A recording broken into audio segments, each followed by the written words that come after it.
on the roof getting high. Blow my smoke in the Hey guys, what is up? Spoons here, and first off, I want to thank two people. First is V-City Dazzle. He made my own personal Spoons logo, and I think it's kick-ass. It's been on my channel and in a couple of other videos, but I think it's a kick-ass Spoons logo. It's in the bottom right of the screen right now, and it's also in my new intro, which I also want to thank another person for, who is Bless Casper, and he is a GFX person in Bless, and he is pretty awesome. He made me this really simple Spoons intro, which is just what I wanted.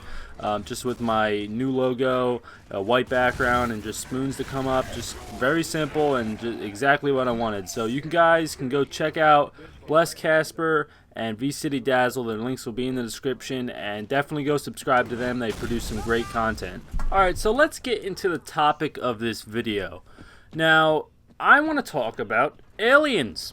Yeah, I do. And I know that if you watch Monix HD or Chaos Monix's videos, he also did an alien video thing, and I'm not really trying to copy him, but I saw his video and I watched it and I was like, you know what, I like to talk about aliens too, so I might as well do it. I mean, I hope if he ever sees this, which he probably won't, but if he ever sees this, I just want to let you know I'm not copying you. I just kind of want to talk about aliens, and let's get into it.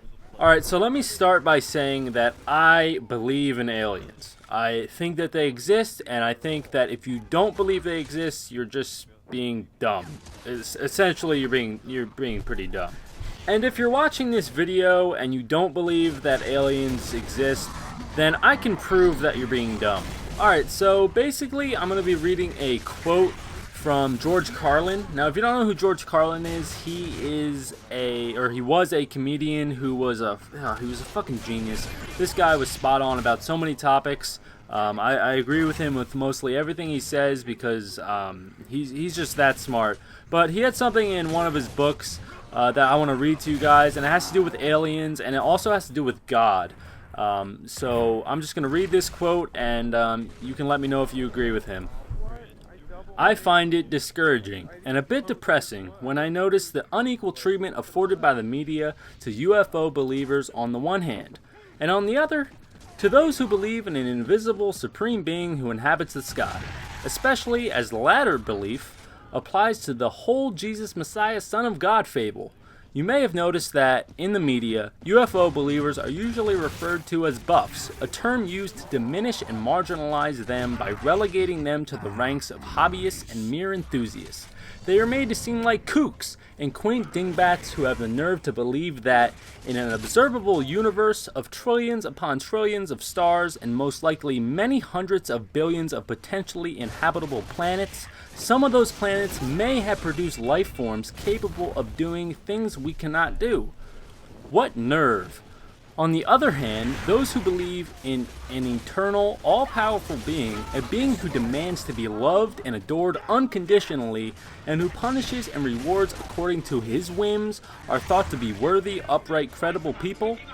This, in spite of the large numbers of believers who are clearly closed-minded fanatics.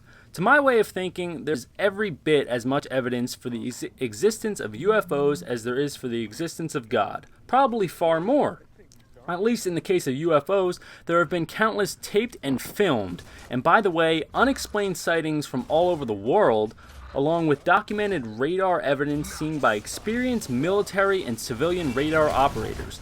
This does not even begin to include the widespread testimony of not only highly trained, experienced military and civilian pilots who are selected for their jobs, in part for their above-average eyesight and mental stability, but also of equally well-trained, experienced law enforcement officers. Such pilots and law enforcement people are known to be serious, sober individuals who would have a lot to lose were they to be associated with anything resembling kooky, outlandish beliefs. Nonetheless, they have taken the risk of revealing their experiences because they are convinced they have seen something objectively real that they consider important. All of these accounts are ignored by the media. Granted, the world of UFO belief has its share of kooks, nuts, and fringe people, but have you ever listened to some of these religious true believers? Have you ever heard of any extreme bizarre behavior and outlandish claims associated with religious zealots? Could any of them be considered kooks, nuts, or dingbats? A fair person would have to say yes. But the marginal people in these two groups don't matter in this argument. What matters is the prejudice and superstition built into the media coverage of the two sets of beliefs.